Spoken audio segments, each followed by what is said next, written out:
ఇంటి పెరుగుతున్నాడు ఈ పిల్లవాడు.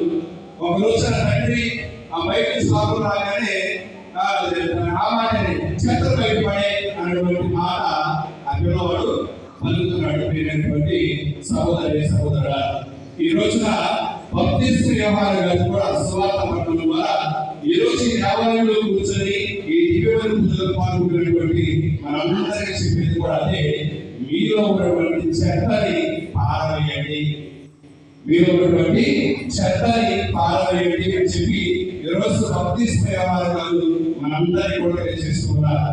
మీరు గమనించండి, బాప్తిస్మ యోహాను గారు జ్ఞానస్నానం ఇస్తూ ఉంటే అనేక మంది వచ్చి తమ యొక్క తప్పులను ఒప్పుకొని జ్ఞానస్నానం పొందారు మాటల్ని ఈరోజు మనం సువార్త పట్టణంలో ఆలోచించాం. అంటే ఇక్కడ జ్ఞానస్నానం పొందడానికి వచ్చినటువంటి ప్రతి ఒక్కరు కూడా చేసిన పని అంటే పశ్చాత్తాపడాలి.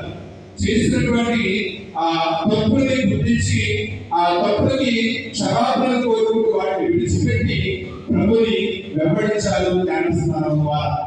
ఈ జ్ఞానస్నానం అనే పదాన్ని మనం గమనించినట్లయితే మెటనోయియా అంటారు. మెటనోయియా అనే గ్రీక్ పదం నుండి వచ్చింది ఈ యొక్క పశ్చాత్తాపము అనేటువంటి పదం. మెటనోయియా అంటే మెటనోయియా దీని రెండు పదాలుగా మనం విడిస్తే, మెటా అంటే మార్పు చెందడం అని అర్థం.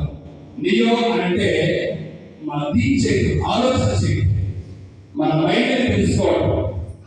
అంటే ఇక్కడ మనము మారవలసిన పశ్చాత్తాపం ఏంటంటే మనలో ఉన్నటువంటి తప్పుల గురించి, మనలో ఉన్నటువంటి పాపాల గురించి మనం ఆలోచించగలగాలి. నియో నేను చేస్తున్న తప్ప అనేటువంటి ఆలోచన మనలో ఉండగలగాలి.